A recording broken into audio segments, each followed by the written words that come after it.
इंशाअल्लाह पहली क्लास का आगाज़ करते हैं, जिसके लिए मैं दावत देती हूँ डॉक्टर नौशीन कौनैन को, वो आए और अपनी क्लास का आगाज़ करें। अल्हम्दुलिल्लाहि वहदा वस्सलातु वस्सलामु अला मन ला नबिय्य बअदा व अला आलिहि व अस्हाबिहि अजमाइन, अम्मा बाद। फ़इन्ना खैरल हदीसी किताबुल्लाह व खैरल हदी हदी मुहम्मदिन सल्लल्लाहु अलैहि वसल्लम व शर्रल उमूरि मुहदसातुहा व कुल्लु मुहदसतिन बिदअह व कुल्लु बिदअतिन दलालह व कुल्लु दलालतिन फिन्नार। फ़अऊज़ु बिल्लाहि मिनश शैतानिर रजीम, बिस्मिल्लाहिर रहमानिर रहीम। व लक़द यस्सरनल क़ुरआन लिज़्ज़िक्रि फ़हल मिन मुद्दक्किर। रब्बिश्रह ली सदरी व यस्सिर ली अमरी वहलुल उक़दतम मिन लिसानी यफ़क़हू क़ौली। मेरी बहनों, मैं आप तमाम का इस्लामी तरीक़े से खैर मक़दम करती हूँ। अस्सलामु अलैकुम व रहमतुल्लाहि व बरकातुहू। इसके माने हैं आप तमाम पर अल्लाह सुब्हानहू व तआला की सलामती, रहमतें और बरकतें हों।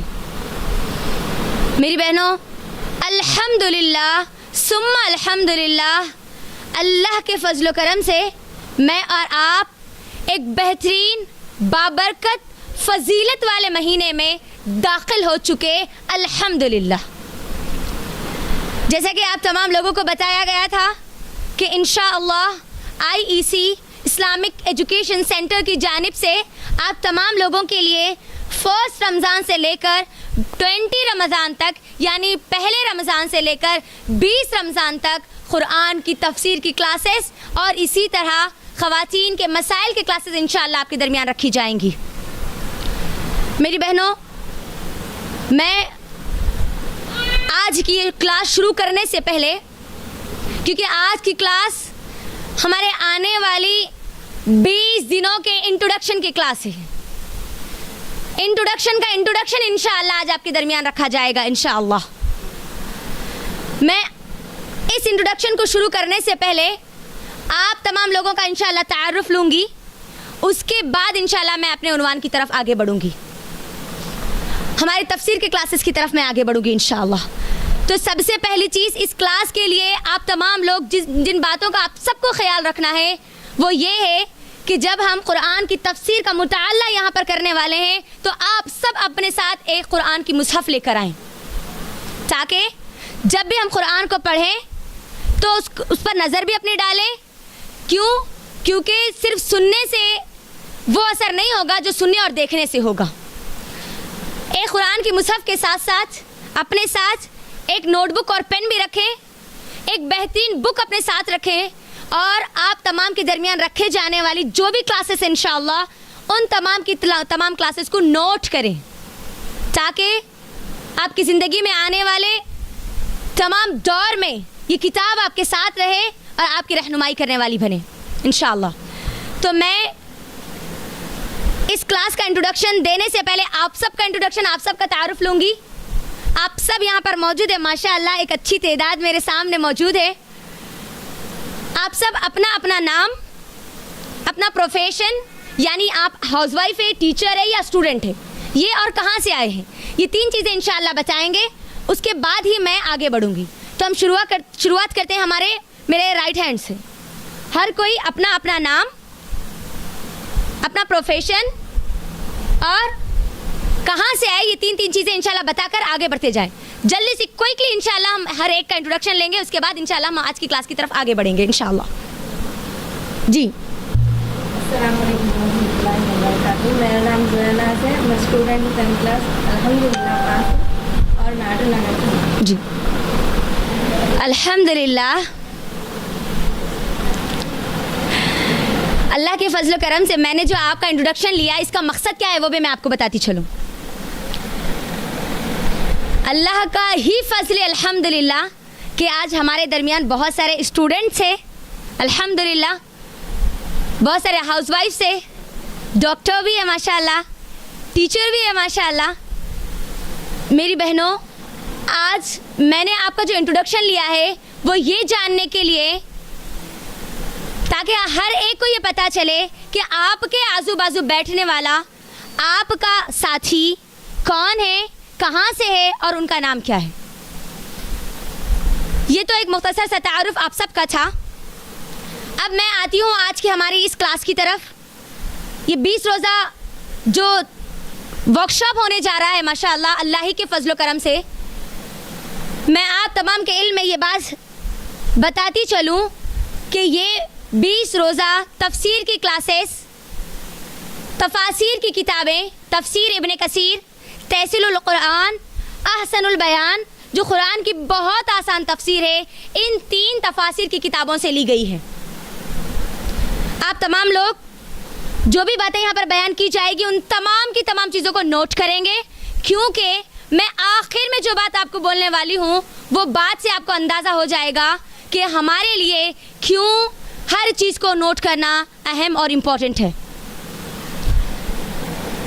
मेरी बहनों, जिस किताब का मैं और आप मुताला करने वाले हैं यानी कुरान मजीद, अगर मुझे और आपको इस कुरान मजीद के बारे में ही पता ना हो, मुझे और आपको अगर इस कुरान को, इस किताब को नाजिल करने वाले के बारे में ही पता ना हो, अगर हमको इस कुरान के ख़जानों के बारे में ही पता ना हो, अगर हमको इस कुरान के हुकूक़ के बारे में ही पता ना हो, अगर हमको इस कुरान में बयान किए गए राज़ों के बारे में ही हमको पता ना हो, अगर हमको हमारी कामयाबी के जो कीस इस किताब में बयान किए गए हैं अगर वो ही हमको पता ना हो, यानी इस कुरान का तारुफ ही हमको पता ना हो, तो फिर ये 20 रोज़ा जो क्लासेस आपके दरमियान रखी गई, अगर हमको पता ना हो जिस किताब का मैं और आप मुताला करने वाले हैं वो क्या है, उसकी फजीलत क्या है, उसकी अज़मत क्या है, उसमें कौन कौन से ख़जाने, कौन कौन से मौजिज़ात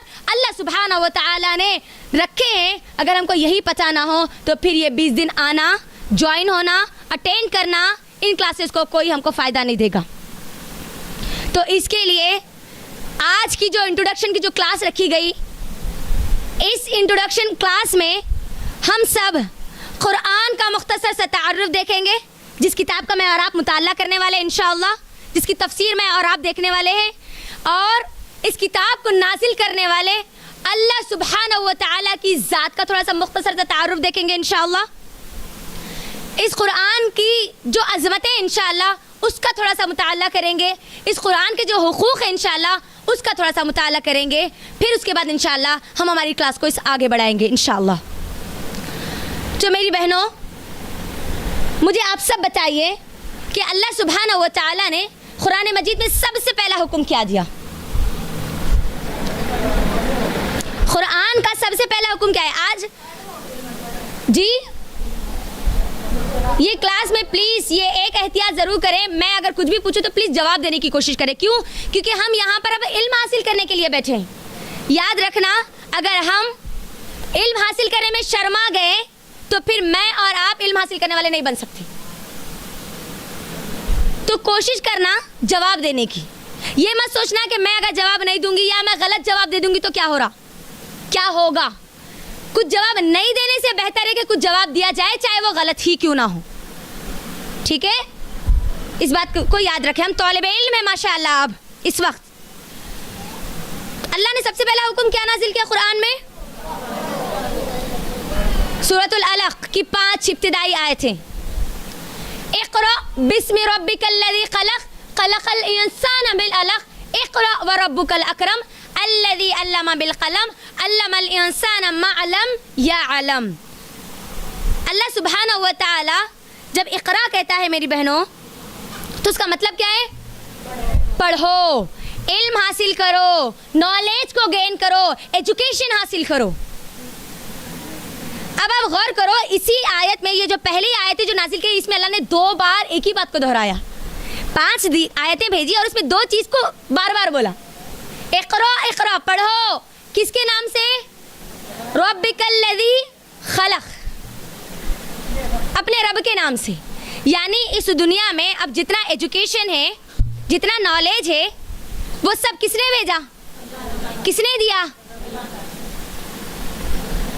मुझे और आपको जहाँ ये दुनिया का इल्म हासिल करना है वहीं पर उस रब का भी इल्म हासिल करना है जो उसने इस कुरान में बयान किया है। बात आई समझ में?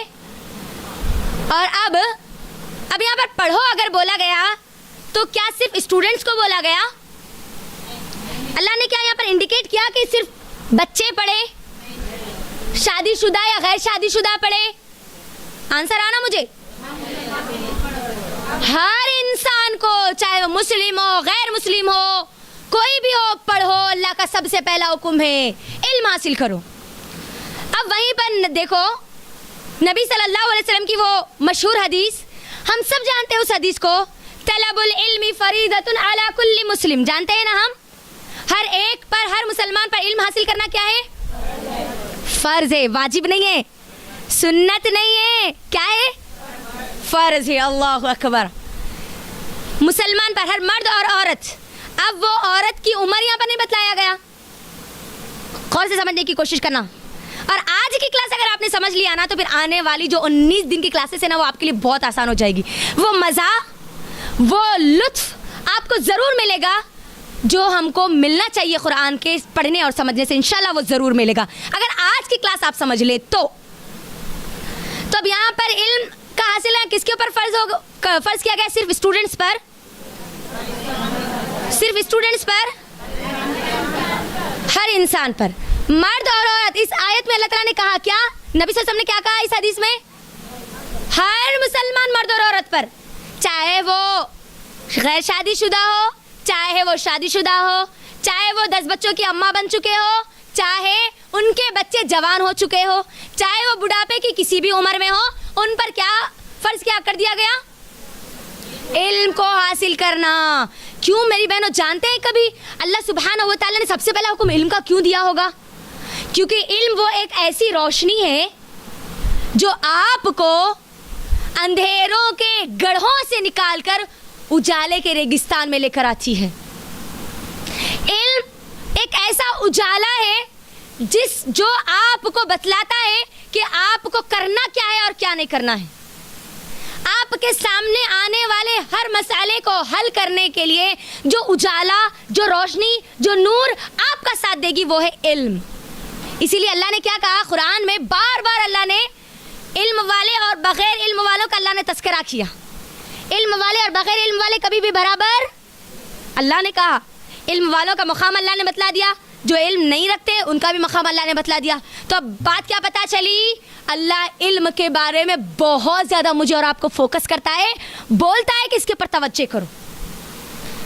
अब यहाँ पर एक और बात समझने वाली है, क्या अल्लाह ताला हर एक को इल्म अता करता है? जी, वो हदीस भी हमको पता है। अल्लाह ताला जिसको चाहता है, जिसको चुनता है, उसी को दीन का इल्म अता करता है, दीन की समझ अता करता है और उसका फहम अता करता है। जिसको चुनता है अल्लाह ताला उसी को। अब मैं और आप भी यहाँ पर कुरान को समझने वाले हैं इंशाअल्लाह, कुरान की तफसीर का इल्म हासिल करने वाले हैं इंशाअल्लाह। 20 दिन 20 क्लासेस में अब हमको अपने आप को देखना है कि अल्लाह ने किसको चुना और किसको नहीं चुना। और जो कोई भी मुकम्मल 20 दिन के लिए अल्लाह ने किसी को चुन लिया तो समझ लेना कि अल्लाह ने उसको पसंद कर लिया, अल्लाह ने उसको कुरान के फ़हम के लिए चुन लिया। ये बात याद रखना मेरी बहनों। अब एक कोड, एक लाइन, एक सेंटेंस मैं आपको बोलने वाली हूँ। ये लाइन अब आप अपनी बुकों में लिखेंगे, अपनी किताबों में लिखेंगे। अब वो लाइन क्या है? मैं और आप कुरान को समझने वाले हैं, ठीक है? कुरान का इल्म हासिल करने वाले इंशाअल्लाह। आंसर आना चाहिए, एकदम फोकस के साथ हम इल्म हासिल करना।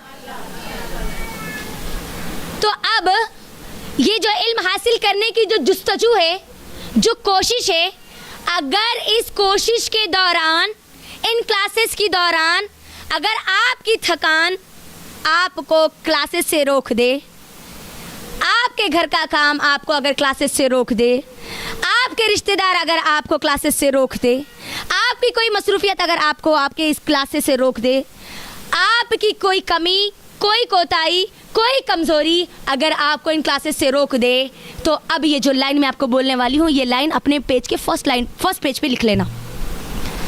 अगर ये क्लासेस से किसी भी चीज़ों की वजह से जो मैंने बयान किया अगर वो रोक ले तो समझ लेना कि अल्लाह ने हमको इस कुरान की समझ की जो तौफीक है वो तौफीक अल्लाह ने हमसे छीन ली।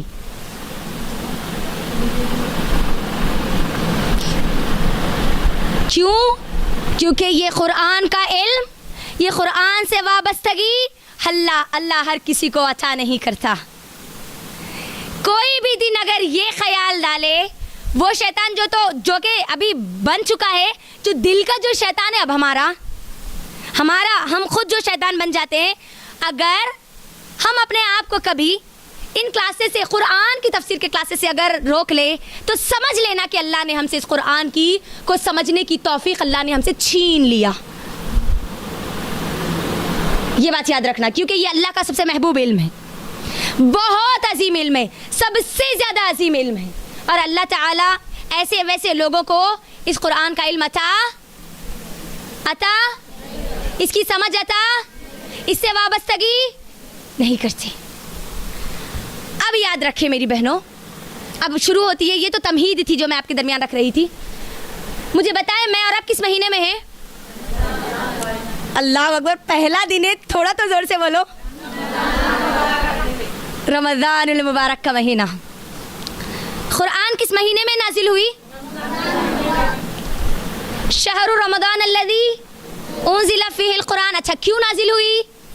हुदल लिन्नास, यही आयत में इसका जवाब है, हिदायत के लिए। हाँ, हर कोई अब बीच में मैं जब भी पूछूंगी ना बोलने की कोशिश करना, वरना होगा क्या मालूम, हमारे जो दिल का जो शैतान है ना वो हमको सुला देगा, और अगर हम सो गए तो समझ लेना कि अल्लाह यहाँ बैठने के बावजूद भी हिदायत को छीन लिया। ये भी बड़ी अहम और पॉइंट की बात है। नींद अगर आ गई, आंख अगर झपक गए तो समझ लेना कि फिर अल्लाह मुझे हिदायत को छीन रहा, मुझे एक्टिव हो जाना है वहाँ पर। अल्लाह ने हिदायत के लिए भेजा ना। हिदायत किसको कहते हैं? हिदायत कहते हैं, अब यहाँ पर ये चीज़ें सब लिखें, हिदायत कहते हैं उस शऊर को, उस चीज़ को जो आपको बतलाए कि सही रास्ता कौन सा है और उस रास्ते में आने वाली रुकावटें कौन सी है। हिदायत वो चीज़ है जो आपको बतलाए कि कौन सी चीज़ आपको जन्नत की तरफ ले जाती है और कौन सी चीज़ आपको जहन्नम की तरफ ले जाती है। हिदायत वो शऊर है जो आपको बतलाए कि वो कौन सी चीज़ें हैं जो मुझे मेरे अल्लाह को राज़ी करने का ज़रिया बन सकती है और वो कौन सी चीज़ें हैं जो मुझे अल्लाह को राज़ी करने की वजह बन सकती है। ये हिदायत है, यानी हमको मालूम हो जाए कि कौन सी चीज़ सही है, कौन सी चीज़ गलत है, कौन सी चीज़ों से मेरा अल्लाह नाराज़ होता है और कौन सी चीज़ों से मेरा अल्लाह खुश होता है। ये चीज़ें अगर हमको मालूम हो जाए तो समझ लेना कि हम हिदायत के लिए चुन चुके। और अल्लाह ने क्या कहा, ये कुरान जब हिदायत की किताब है तो अल्लाह ने इस कुरान को फुरखान भी कहा। हुदल लिन्नास व बय्यिनातिम मिनल हुदा वल फुरखान। फुरखान किसको बोलते हैं? फुरखान क्या है? किसका नाम है फुरखान? फुरखान किसका नाम है?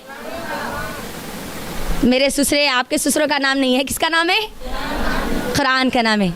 कुरान के कई नाम है, उनमें से एक नाम फुरखान। फुरखान किसको बोलते हैं? वो किताब, ऐसी चीज़ जो आपके सामने हक और बातिल को वाज़ेह कर दे, सही और गलत को वजाहत के साथ बतला दे। और ये कुरान कब तक के लिए फुरखान है अम्मा? माजी में भी थी, यानी पास्ट में भी ये कुरान फुरखान थी, अब है और क़यामत तक रहेगी। यानी हर चीज़ मुझे और आपको सही और गलत में रहनुमाई करने वाली किताब फुरखान अल्लाह ने मेरे और आपके हाथ में ला कर रख दिया ताकि मैं और आप हिदायत हासिल करने वाले बन जाएं। बात आई अब समझ में आप सबको? अब हर मुश्किल, हर परेशानी, हर गम से नजात का जरिया क्या बना दिया गया? क्या बना दिया गया? कुरान। और ये कुरान जिसका मैं और आप मुताला करने वाले हैं, इसकी अज़मत मुझे और आपको पता होना बहुत ज़रूरी है, वरना फिर हमारी ये कुरान जो हम समझने वाले हैं, तफसीर का इल्म हासिल करने वाले हैं ना, फिर वो मज़ा हमको नहीं आएगा, वो टेस्ट हमको नहीं आएगा जो हमारे सहाबा को आया करता था कुरान को पढ़ने में और समझने में। एक अज़मत मैं आपके सामने रखती हूँ कुरान की।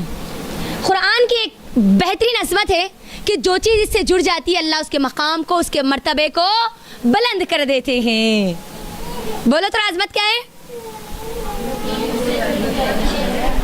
अल्लाह उसके मकाम को, उसके मर्तबे को बुलंद कर देते हैं। जैसे कि मिसाल के तौर पर जो नबी इस कुरान से जोड़ दिया गया उस नबी को इमामुल अंबिया बना दिया गया। जिस नबी पर ये कुरान नाजिल की गई वो कौन बन गए? नबियों के इमाम। कौन है वो? मुहम्मद रसूलुल्लाह सल्लल्लाहु अलैहि वसल्लम। जिस फरिश्ते को इस कुरान के लिए चुना गया वो बना दिया गया सैयदुल मलाइका, फरिश्तों के सरदार बना दिए गए। अल्लाह अकबर। जिस महीने में ये कुरान नाजिल किया गया इस महीने को तमाम महीनों में फजीलतों वाला महीना बना दिया गया। जिस रात में ये कुरान नाजिल किया गया इस रात को 1000 महीनों से अफजल रात बना दिया गया। और जो इंसान इस कुरान से जुड़ गया उस इंसान को नबी सल्लल्लाहु अलैहि वसल्लम की हदीस के मुताबिक दुनिया के सबसे बेहतरीन इंसान बना दिया गया। हदीस कौन सी है? खैरुकुम मन तअल्लमल कुरान व अल्लमहु। क्या है? सबसे बेहतरीन है वो लोग, इस दुनिया की सबसे बेहतरीन है वो हस्तियाँ जो कुरान को सीखे और सिखाए, कुरान को पढ़े और पढ़ाए, समझे और समझाए। अब यहाँ पर सीखने और सिखाने में, पढ़ने और पढ़ाने में सिर्फ खोल के तोता और मैना की तरह अरबी मतन को खाली बगैर तजवीद के साथ पढ़ लेना नहीं है। सीखने और सिखाने में, पढ़ने और पढ़ाने में कुरान का तर्जुमा भी पढ़ना है, अरबी मतन मुकम्मल तजवीद के साथ भी पढ़ना है, तफसीर भी पढ़ना है, उसको समझना भी है। ये सब चीज़ें उसमें शामिल हैं। बात आई आप सबको समझ में? तो मैं और आप अभी इस कुरान से जुड़ने जा रहे हैं, वो इंसान बनने जा रहे हैं जो इस दुनिया का सबसे अजीम हस्तियां हैं इंशाअल्लाह। अगर अब हम इस कुरान से जुड़ जाएंगे तो हम कौन बन जाएंगे? खैरुकुम मन, हम सबसे आला इंसान बन जाएंगे इंशाअल्लाह। तो तैयार है आप सब लोग सबसे बेहतरीन इंसान बनने के लिए? है नहीं है? अरे जोर से आना थोड़ा। अच्छा,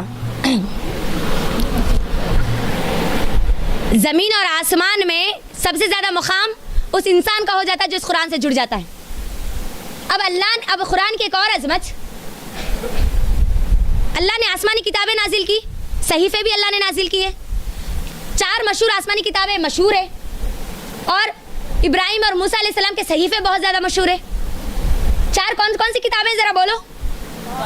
तौरा, ज़बूर, इंजील और कुरान मजीद। तौरा किस पर नाजिल हुई? मूसा अलैहिस्सलाम पर। ज़बूर दाऊद अलैहिस्सलाम पर। इंजील ईसा अलैहिस्सलाम पर। कुरान मुहम्मद रसूलुल्लाह सल्लल्लाहु अलैहि वसल्लम पर।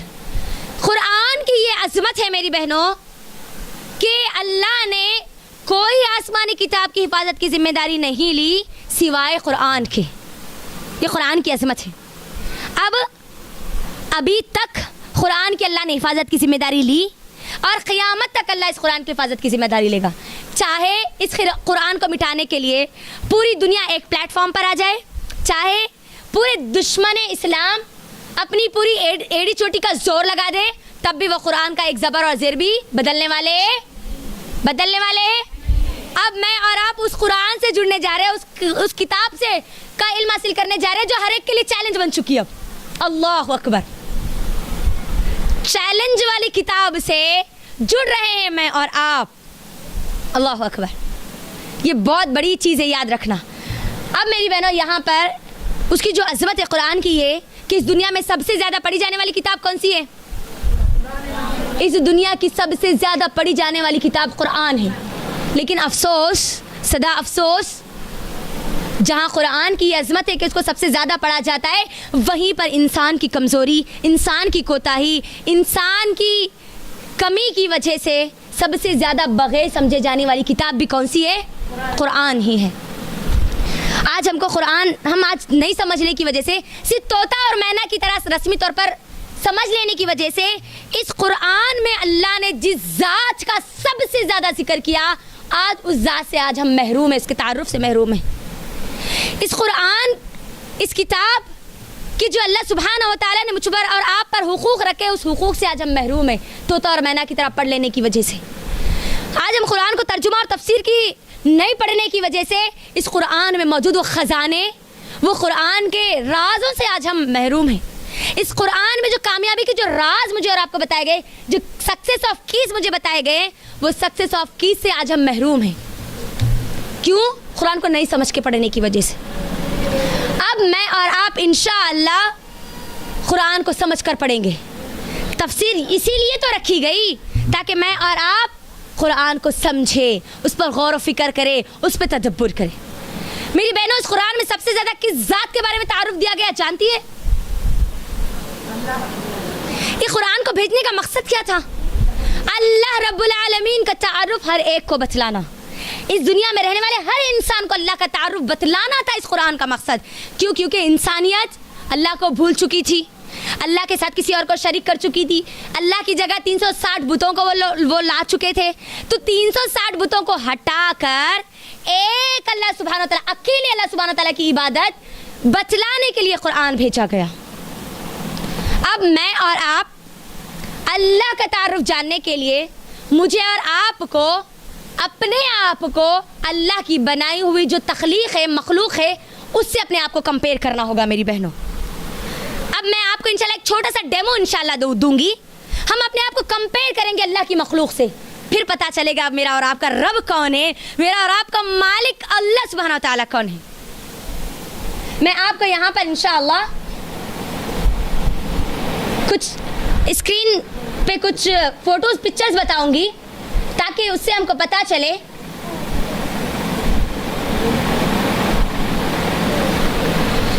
मैं थोड़ा सा इसको सेट कर लूंगी।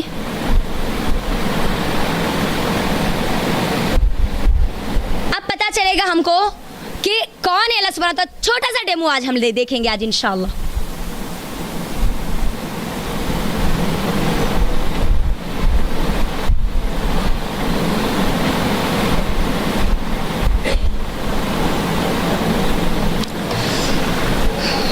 यहाँ पर अब आप सब देखें ज़रा, जिन लोगों को नहीं दिख रहा है वो लोग भी ज़रा देखने की कोशिश करें, क्योंकि यहाँ पर किताबें आ चुकी है। दिख रहा है अब आप सबको? नज़र आ रहा है?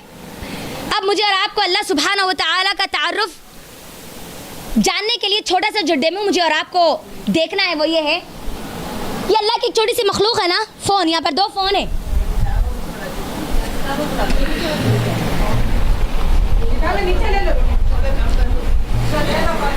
फिर उसके बाद दोबारा रख दीजिए। हाँ,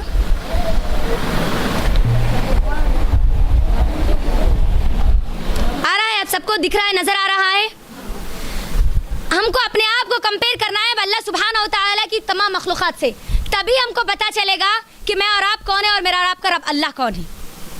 या 2 फ़ोन है, मिसाल के तौर पर यहाँ पर एक नोकिया है और एक सैमसंग का फ़ोन है। नोकिया के फ़ोन को कर दीजिए आईफोन। आईफोन और सैमसंग के मुकाबिल में मुझे बताइए बेहतर कौन है? आईफोन। आईफोन की अहमियत ज़्यादा है, राइट? अब इस आईफोन को कंपेयर करिए इस पहाड़ से। इस पहाड़ से आप मुझे बताइए आईफोन का साइज इस पहाड़ के मुकाबिल में कितना होगा? उसके एक छोटे से पत्थर के बराबर। अब यहाँ पर पूरी चीज़ों को एक के बाद एक गौर करना, तभी हमको समझ में आएगा। अब इसको कंपेयर करिए इस पहाड़ को। पहले हमने फ़ोन को कंपेयर किया पहाड़ से, अब इस पहाड़ को कंपेयर करिए इस वैली से। ये वादी है, पहाड़ों की वादी। आप मुझे बताइए वो एक जो पहाड़ हमको बहुत बड़ा नज़र आ रहा था उस फ़ोन के मुकाबिल में, वो पहाड़ अब बहुत छोटा हो चुका इस वादी के मुकाबिल में। जैसे जैसे अब हम आगे बढ़ते जाएंगे ना, हमको पता चलेगा हम कौन हैं, हमारी औकात क्या है, हमारी हस्ती क्या है, हम कितने वीक और कितने कमज़ोर हैं। अब इस वैली को कंपेयर करिए इस गोले से जिसमें मैं और आप रहते हैं। अब ढूंढिए हम अपने आप को, ये जो छोटा सा गोला है, ये छोटा सा जो ज़मीन है जो हमको बहुत बड़ी लगती है, ढूंढिए अब हम अपने आप को इस अर्थ पर हम आगे आएंगे इंशाल्लाह, अपने आप को वापस लेकर आएंगे फिर से इंशाल्लाह। अब मेरी बहनों याद रखना किससे किसको हम कंपेयर करते जा रहे हैं। अब इस अर्थ को कंपेयर करिए इस मून से। मून का, चांद का और जमीन का जो फासला है वो कितना ज्यादा है, यानी मुझसे और आपसे कितना दूर है अब चांद, मून, है ना। अब यहाँ पर इसको कंपेयर करिए जुपिटर से, जो मरीख, जो बहुत बड़ा सैयारा है हमारे सोलर सिस्टम में, हमारे निज़ाम शमसी में बहुत बड़ा है। अपने हुजूम के एतबार से, हम उसके रकबे के एतबार से बहुत बड़ा सितारा है ये, ज़मीन के मुकाबले में बहुत बड़ा है। अब अपने आप को कंपेयर करिए, अपने अर्थ को कंपेयर करिए इस जुपिटर से, ठीक है। फिर हमको अपने आप के ऊपर भी वापस लाना है, ये बात याद रखें। फिर अब इसको कंपेयर करिए इस गोले से, इस सितारे से, और हम देखें कि ज़मीन कहाँ पर है। गौर से देखें कितना छोटा सा गोला है ना ज़मीन, इस सूरज के मुकाबिल में, है ना।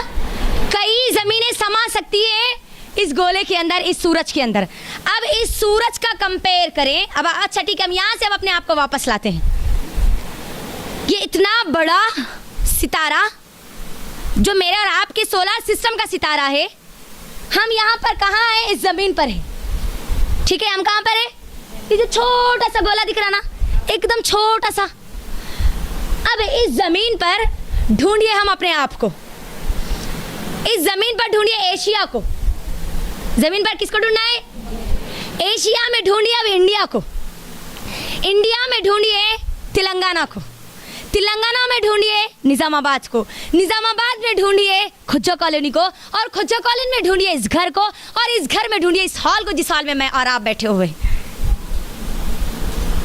मुझे बताइए कि इस गोले के मुकाबिल में हम कितने कमज़ोर हैं, कितने वीक हैं। सिर्फ इस ज़मीन के मुकाबिले में ले लीजिए, छोटा सा गोला है। आज हम, अल्लाह हमको अगर थोड़ी सी ताकत दे दे, अल्लाह अगर हमको थोड़ी सी खूबसूरती दे दे, अगर अल्लाह हमको थोड़ा सा किसी चीज़ का मालिक बना दे, तो हम ऐसे हो जाते हैं जैसे हम समंदरों में पानी पर, हवाओं पर उड़ रही है ना। अल्लाह छोटे से घर का मालिक बना दे तो हम रुआब के साथ रहते हैं। मेरा और आपका रब अल्लाह है, वो है जिसमें मेरी और आपकी जो औकात क्या है, एक डस्ट पार्टिकल, एक धूल का जो जर्रा है ना, इस ज़मीन में। अब देखो आप, इतनी बड़ी ज़मीन, उसमें फिर एशिया, फिर उसमें इंडिया, फिर उसमें तेलंगाना, फिर उसमें निज़ामाबाद, फिर ये खुज्जा कॉलोनी, ये खुज्जा कॉलोनी में घर, और इसमें मैं और आप आज यहाँ पर बैठकर बात कर रहे हैं। अब आप सोचिए हम अपने आप को क्या मकाम देंगे। एक छोटा सा जर्रा जो चल रहा, फिर रहा, सब कुछ कर रहा, और इस छोटे से जर्रे के लिए अल्लाह ने क्या बनाया, अब वो देखें। अब इस गोले को कंपेयर करिए, इस सूरज को कंपेयर करिए, अब यहाँ पर गौर से देखें।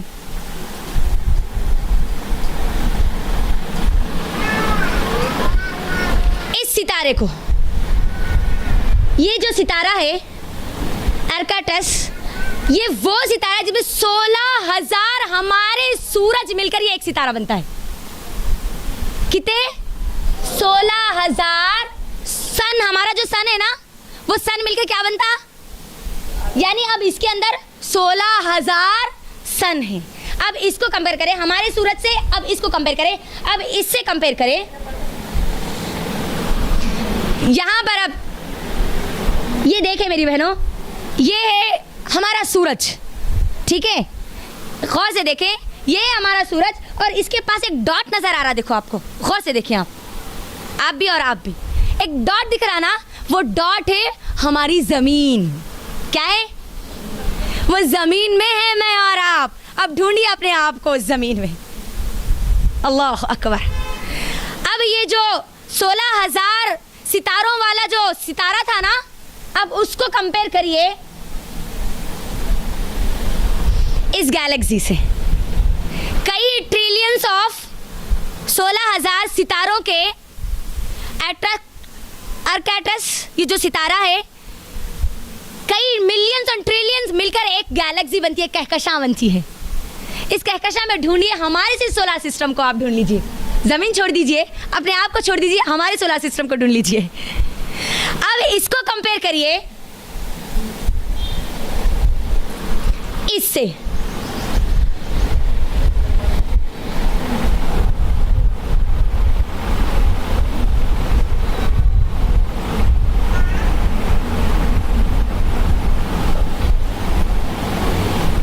इससे कंपेयर करें। कई गैलेक्सीज मिलकर, कई कहकशाएं मिलकर बनाती है ये लोकल ग्रुप ऑफ गैलेक्सीज। अब इसमें खाली हम हमारी गैलेक्सी को ढूंढ लें। अल्लाह अकबर। अब इसको कंपेयर करें, इसको कंपेयर करें इससे। कई trillions of local group of galaxies मिलकर बनती है विर्गो सुपर क्लस्टर। अब इसमें सिर्फ हम हमारी गैलेक्सी को ढूंढ लें। देखो, अब हम जितना ऊपर जाते जाएंगे ना मेरी बहनों, हमारी हस्ती, हमारी औकात उतनी ही। अब ये सब चीजें हमको समझ में आती है नबी सल्लल्लाहु अलैहि वसल्लम की हदीस, एक हदीस पर। और वो हदीस क्या है? नबी सल्लल्लाहु अलैहि वसल्लम की हदीस है कि ये दुनिया में, ये जो दुनिया है ना, पहला जो आसमान है ना, जो पूरे अब ये जितनी चीजें हम देख रहे थे ना, ये सब कुछ कहाँ है? पहले आसमान पर है। कहाँ है? फर्स्ट आसमान पर है, फर्स्ट स्काई पर है। अभी जो फर्स्ट स्काई पर है ना, ये फर्स्ट स्काई पर जो ये सब कुछ है ना, नबी सल्लल्लाहु अलैहि वसल्लम कहते हैं कि ये दूसरे आसमान के मुकाबिल में एक बहुत बड़े रेगिस्तान में एक रिंग की तरह है। अब अंदाजा करें, पहले आसमान में सब कुछ है ना, ये जो हम देख रहे थे, ये सब कुछ दूसरे आसमान के मुकाबिल में क्या है? एक रिंग की तरह। कैसे रिंग की तरह? जरा यहां पर देखें।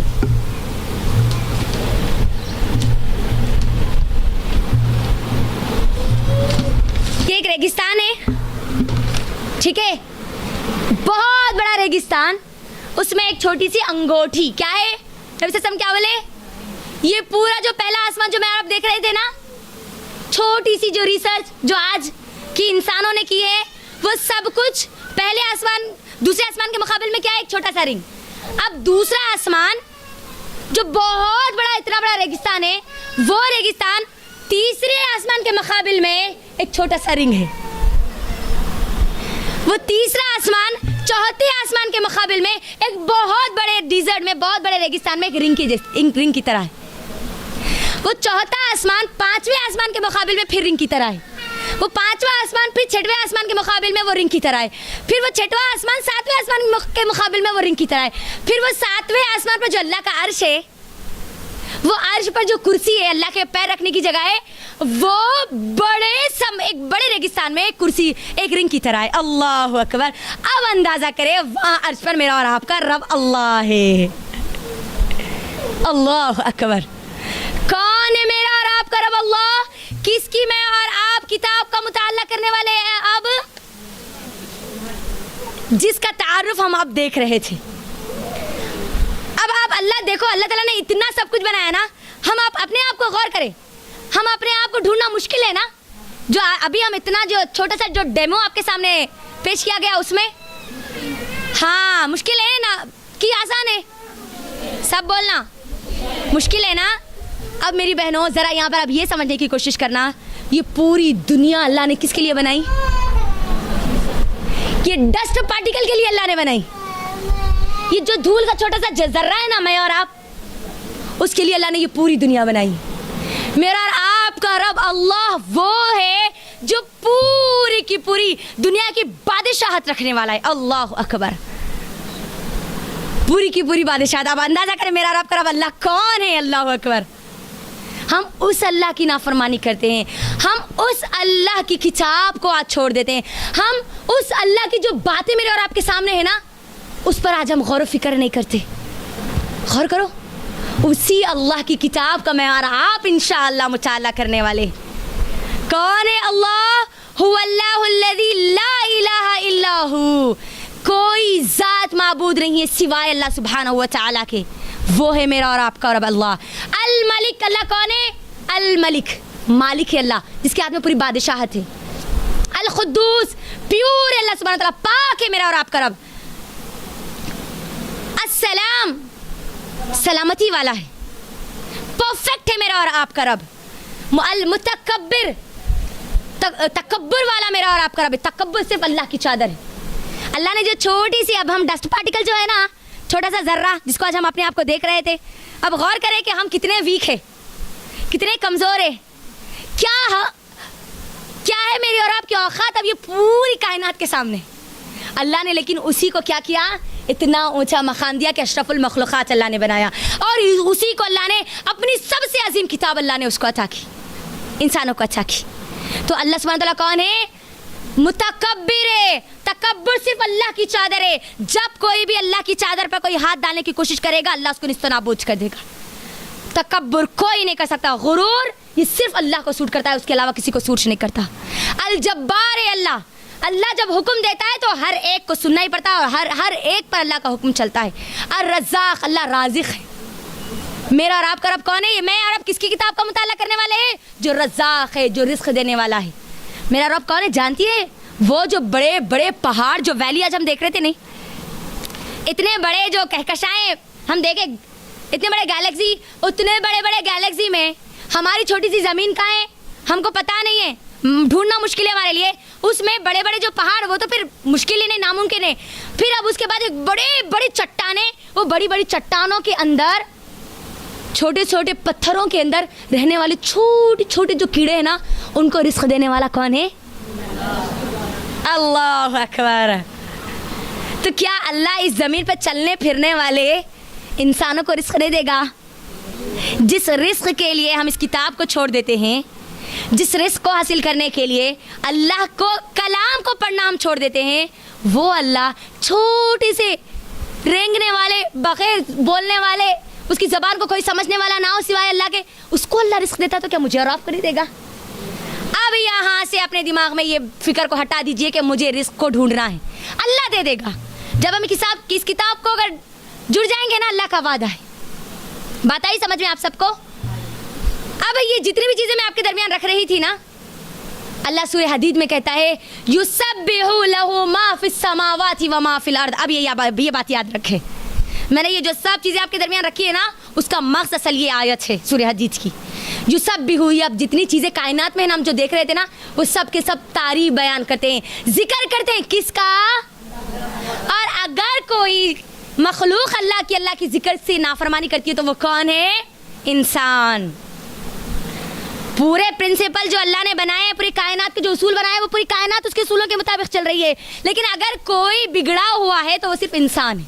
अब वो बिगड़े हुए इंसान को सही रास्ते पर लाने के लिए ये किताब दी गई, ये कुरान दिया गया। तो अब ये कुरान मुझे और आपको, मेरे और आपकी जो फिजिकल स्ट्रेंथ है, जो फिजिकल सिस्टम मेरा और आपका बिगड़ चुका ना, जो निज़ाम मेरा और आपका जिस्मानी निज़ाम बिगड़ गया ना, उसको भी ठीक करने के लिए भेजा गया। ज़हनी जो निज़ाम बिगड़ गया ना, मेंटल स्ट्रेंथ जो हमारी बिगड़ चुकी है ना, उसको भी सही रास्ते पर लाने के लिए भेजा गया। स्पिरिचुअल स्ट्रेंथ जो हमारी रूहानी जो सिस्टम बिगड़ गया ना हमारा, जिसकी वजह से आज हम बौखलाहट का शिकार है, वो निज़ाम को भी एक रास्ते पर लाने के लिए क्या भेजा गया? ये है कुरान मेरी बहनों। अब गौर करें किसके कलाम को आज हम पढ़ने वाले हैं, जिसका अभी छोटा सा डेमो देखना। आप सोचो, आप अंदाजा करते चले जाओ, करते चले जाओ, करते चले जाओ, कितनी बड़ी जात है मेरा और आपका रब। अल्लाह अल्लाह, अल्लाह का नाम इतना प्यारा है कि अल्लाह के अलावा कोई और किसी और का नाम अभी तक ना है, ना था, ना रहेगा। अल्लाह, उसकी किताब में और आप पढ़ने वाले हैं। लेकिन आज अल्लाह ने सब कुछ, मुझे और आपको जितना सारी चीज़ें अल्लाह ने मेरे और आपके लिए बनाई है ना, मा क़दर अल्लाह हक़ क़दरी, हमने वैसी कदर अल्लाह की नहीं की जैसे हमको करना चाहिए। अल्लाह खुद कुरान में कहता है, अल्लाह अकबर, मा क़दर अल्लाह हक़ क़दरी, हमने वैसी अल्लाह की कदर नहीं की जैसे हमको करना चाहिए। ये किताब की जैसी मुझे और आपको कदर करना चाहिए थी, हमने वैसी कदर नहीं की। ये कुरान मौजिज़ा है मेरी बहनों। एक दो तीन मौजिज़े इंशाअल्लाह बताकर, उसके बाद ये कुरान के हुकूक बताकर इंशाअल्लाह आज की जो इंट्रोडक्शन की क्लास है, मैं अपनी वो बात को रैप अप करूँगी इंशाअल्लाह। यहाँ पर मौजिज़ा देखिए कैसा चेंज लाता था ये कुरान, जिसको मैं और आप मुताला करने वाले हैं। एक छोटा सा मौजिज़ा, 1442 साल हो गए कुरान आकर, लेकिन 1442 साल होने के बावजूद भी ये कुरान के मौजिज़ात ना ख़त्म हुए ना होंगे। हर दिन इसके अंदर एक नया मौजिज़ा आपको मिलेगा। हर बार आप जब भी कुरान का मुताला करेंगे ना, आपको एक नई सोच, एक नया जहन, एक नया सबक आपको मिलेगा। ये कुरान का मौजिज़ा है मेरी बहनों, कुरान का मौजिज़ा। कुरान चैलेंज है ना हर एक के लिए, पूरी दुनिया के लिए चैलेंज है। अल्लाह ताला एक आसान से सूरह बकरा उठा लीजिए, सूरह बकरा सूरह नंबर 2 की आयत नंबर 23 और 24। अल्लाह ने क्या कहा, तुम ये किताब तो छोड़ दो, इसके जैसा सूरत तो छोड़ दो, इसकी जैसी खाली एक आयत बना के लाओ। इन कुंतुम फी रैबिम मिम्मा नज़्ज़लना फ़अतू बिसूरतिम, एक इसके जैसे मिसाल खाली ले लेके आओ। इसके जैसा तो लाने की दूर बात है, ये तो लाने की दूर, खाली इसकी जैसी मिसाल लाओ, ये मिसाल भी नहीं ला सकते। वो किताब में और आप मुताला करने वाले हैं। ये कुरान का मौजिज़ा मेरी बहनों। उतबा बिन रबिया, ये कौन है मालूम? उतबा बिन रबिया मुशरिकीन मक्का में सरदार था, एक बड़े बड़े सरदार थे ना, उसमें से एक कौन था? ये सरदार था। कौन? बोलिए ज़रा, नाम बोलिए मुझे। उतबा बिन रबिया। जब नबी सल्लल्लाहु अलैहि वसल्लम की दावत फैल रही थी, मुशरिकीन जो मक्का के जो लोग थे वो ये बात समझ चुके थे कि अब ये मोहम्मद सल्लल्लाहु अलैहि वसल्लम नहीं रुकने वाले, अब ये मोहम्मद बिन अब्दुल्ला नहीं रुकने वाला, अब इसको रोकने के लिए हमें कुछ करना पड़ेगा। तो मुशरिकीन मक्का ने क्या किया, उतबा बिन रबिया को भेजा नबी सल्लल्लाहु अलैहि वसल्लम के पास, और भेज कर कहा कि जाओ, जाकर मोहम्मद सल्लल्लाहु अलैहि वसल्लम को कहो कि वो जो चाहता है वो ले ले, लेकिन वो जो ये दावत का काम कर रहा है इसको छोड़ दे, ये जो कुरान जो काम कर रहा है ना वो उसको छोड़ दे। उतबा बिन रबिया गए किसके पास? नबी सल्लल्लाहु अलैहि वसल्लम के पास। नबी सल्लल्लाहु अलैहि वसल्लम को कहा कि देखो, हम अगर आपको दौलत चाहिए तो हम आपको पूरी की पूरी दौलत आपके हाथ में दे देंगे। अगर कोई खूबसूरत औरत चाहिए तो मक्के की सबसे खूबसूरत औरत आपके हवाले कर देंगे। अगर आपको सरदारी चाहिए तो हम आपको मक्के का सरदार बना देंगे, लेकिन आप क्या करो, इस कुरान की दावत को छोड़ दो, इस कुरान को छोड़ दो। उस वक्त नबी सल्लल्लाहु अलैहि वसल्लम ने सूरह फुस्सिलत की 12 आयतें तिलावत की थी, और जो सूरह फुस्सिलत की 12 आयतें तिलावत की तो ये उतबा बिन रबिया पर ऐसी हैबत तारी हुई, ऐसा रुआब तारी हुआ कि वो फौरी वहां से भाग निकला और दौड़ता हुआ आया दारुन नदवा में। दारुन नदवा क्या है? मुशरिकीन मक्का की पार्लियामेंट, जैसे हमारी पार्लियामेंट है ना, सुप्रीम कोर्ट, जिसमें पूरी चीज़ें के फैसले किए जाते, वैसे ही मुशरिकीन मक्का का जो पार्लियामेंट था वो क्या था? दारुन नदवा। वो दौड़ते हुआ आया और कहने लगा कि लोगों सुनो, खुदा की कसम मैंने एक ऐसा कलाम सुना है जो कि मैंने आज से पहले नहीं सुना। तुम लोग छोड़ दो मोहम्मद को, उसकी मुखालिफत मत करो, वरना ये जो कलाम है ना तुमको कभी जीने नहीं देगा। ये इस कलाम की तुम मुखालिफत करोगे ना तुम फिर कभी जीत नहीं सकते। लोगों छोड़ दो। और वहां से वो भागता हुआ चला गया। कौन? इतना बड़ा सरदार। एक रुआब। देखो ये कुरान का मौजिज़ा है। एक और मौजिज़ा कुरान का। मुशरिकीन मक्का कुरान की मुखालिफत कर रहे थे। याद रखना मेरी बहनों, अब ये बात तो मेरी लिख लेना, मुशरिकीन जितने भी है, इस इस्लाम के दुश्मन जितने भी हैं, उनको मुसलमानों से दुश्मनी नहीं है, उनको अल्लाह की इस किताब से दुश्मनी है, इस किताब से दुश्मनी है। और मुशरिकीन मक्का को भी नबी सल्लल्लाहु अलैहि वसल्लम से दुश्मनी नहीं थी। नबी सल्लल्लाहु अलैहि वसल्लम को तो वो सादिक और अमीन कहते थे, है ना, पूरी अमानतें अपने ला के रखा करते थे, पूरे फैसलों के हाकिम बना देते। लेकिन दुश्मन कब बने? जब ये कुरान आई ना। बात आ रही है आप सबको समझ में? बहुत अहम चीज़ मैं आपको बता रही हूँ, और ये मौजिज़ात बोलने का भी एक मकसद है जो मैं आपको यहाँ पर रख रही हूँ। तो हुआ क्या, जो मुशरिकीन मक्का थे ये कुरान की मुखालिफत कर रहे थे। नबी सल्लल्लाहु अलैहि वसल्लम एक मरतबा जो पहली हिजरत कब हुई? पहली हिजरत बोलो ज़रा, नहीं किस तरफ हुई ज़रा बोलो। पहली हिजरत मुसलमानों की किधर हुई? मदीने की तरफ नहीं हुई, हबशा की तरफ हुई। नजाशी जो बादशाह था, जो मुसलमानों पर बहुत ज़्यादा रहम करता था, इंसाफ पसंद था, मुशरिकीन मक्का में मुसलमानों पर बहुत जुल्म कर रहे थे। तो नबी सल्लल्लाहु अलैहि वसल्लम ने हिजरत के लिए बोल दिया था। कुछ सहाबा चले भी गए थे, अभी रख दीजिए। तो हुआ क्या, वहाँ जो लोग थे ना, जो लोग चले गए थे, हबशा को चले गए थे। मेरी बात समझ में आ रही है आप सबको? समझ में आ रही? कहीं ऐसा ना हो कि मैं बोलते चले जा रही हूँ और आपको बिल्कुल समझ में ना आ रहा, क्योंकि आज की क्लास अगर समझ में नहीं आई ना तो फिर आगे आने वाली क्लासेस समझ में नहीं आएगी। तो जो लोग हबशा चले गए थे ना, उन लोगों को ये खबर पहुंची कि मुशरिकीन मक्का जो थे ना पूरे इस्लाम कबूल कर लिए, और वो लोग वापस आने की तैयारी करने लगे। लेकिन जब करीब आए तो पता चला कि नहीं, उन्होंने इस्लाम कबूल नहीं किया। अब जो अफवाह फैली थी ना, अफवाह क्या थी मालूम? वो कुरान का एक बहुत बड़ा मौजिज़ा था, बहुत बड़ा मौजिज़ा। हुआ क्या, नबी सल्लल्लाहु अलैहि वसल्लम काबे के सहन में ठहर कर कुरान की तिलावत कर रहे थे। क्या कर रहे थे? जिस कुरान का मेहराब मुताला करने वाले हैं ना, इसी कुरान की तिलावत कर रहे थे नबी सल्लल्लाहु अलैहि वसल्लम। अब जैसे जैसे लोगों ने कुरान की तिलावत सुनी, लोग वहाँ पर जमा होते चले गए, यहाँ तक कि मक्के का हर फर्द वहाँ पर जमा हो गया। मक्के में रहने वाला हर इंसान जमा हो गया। और उस वक्त नबी सल्लल्लाहु अलैहि वसल्लम सूरह नजम की आयत तिलावत कर रहे थे। कौन से सूरा बोलो? सूरह नजम पढ़ रहे थे। और सूरह नजम जब पढ़ रहे थे तो उनके ऊपर ऐसा रुआब तारी हो चुका था, वहां पर जितने लोग थे उन सब पर ऐसा रुआब तारी हो गया था, वो गया ऐसे सहम का ठहर गए थे जैसे कोई वो स्टैच्यू है। कौन? मुशरिकीन मक्का, मुखालिफत करने वाले लोग। जैसे ही सूरह नजम में सजदे की आयत आई, पूरे के पूरे मुशरिकीन मक्का सजदे में गिर गए। गौर करो, अब ये कुरान का मौजूदा है। तभी ये अफवाह फैली कि पूरे मुशरिकीन मक्का इस्लाम कबूल कर चुके। वो लोग जो नहीं चाहते थे कुरान को पढ़ना, लेकिन ये कुरान वो है, इसका वो मौजूदा है, जब कोई सुनता है ना तो उसके ऊपर ऐसी हैबत, ऐसा रुआब तारी हो जाता है। मुशरिकीन पर जो तारी हुआ कि वो ना चाहते हुए अल्लाह के सामने सजदे में गिर गए। तो मेरी बहनों, मैंने और आपने भी कुरान पढ़ा है, क्या ये रुआब, क्या ये दबदबा मेरे और आपके ऊपर भी कभी तारी हुआ? हबशा का जो बादशाह था, कौन? उसका नाम क्या था बोलो? नज्जाशी। नज्जाशी जो बादशाह था, जब ये हमारे मुसलमान जब हिजरत करके गए थे ना, तो ये मुशरिकीन मक्का जो थे ना, इनके सरदारों को भेजा था, कुछ लोग भेजे थे ताकि वो जो मुसलमान वहाँ पर गए ना उनको पकड़ के वापस ला ले।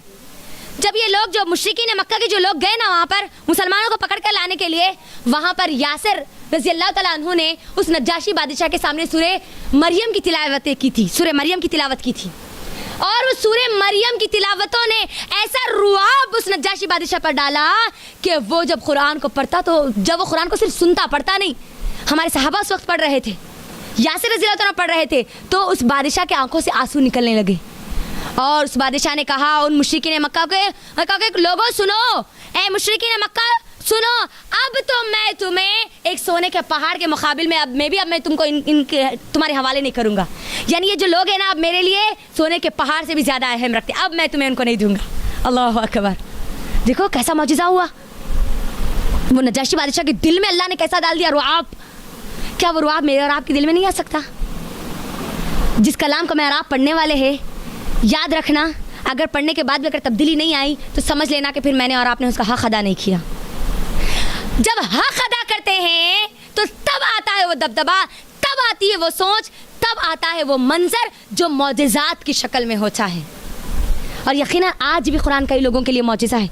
सिर्फ कुरान सुनने से कई लोग इस्लाम कबूल कर लेते हैं ना, जानते हैं ना हम।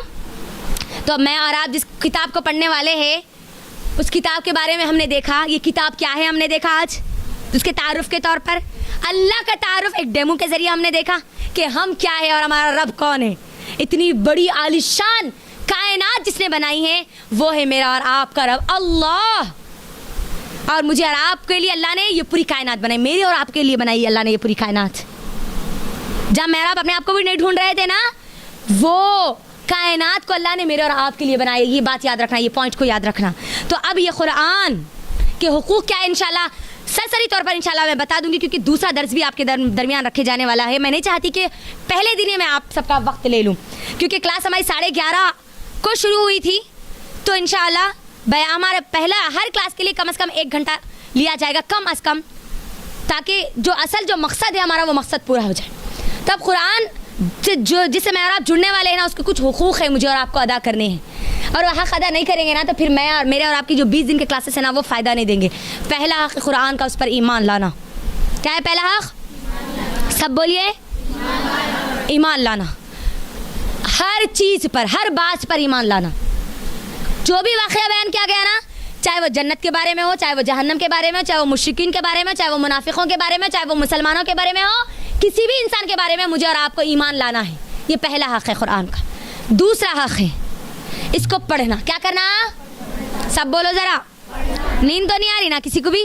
पहली क्लास में सो गए तो फिर आखिरी क्लास में दिखेंगे इसने कोई भी? नहीं आ रही ना? पक्का नहीं आ रही? हाँ माशाअल्लाह बारकल्लाह। अल्लाह ताला हमारे दिलों को सोने से बचाए रखे, गाफिल दिलों से अल्लाह हमारी हिफाजत करे। ज़ोर से बोलना ज़रा, माशाअल्लाह। तो पहला हक़ है ईमान लाना। दूसरा हक़ है उसको पढ़ना तजवीद के साथ, उसके हक़ के साथ, ठीक है, बेहतरीन अंदाज में पढ़ना उसको, मतन के साथ, तर्जुमा भी पढ़ना, तफसीर भी पढ़ना। तीसरा काम है समझना। तीसरा काम क्या है?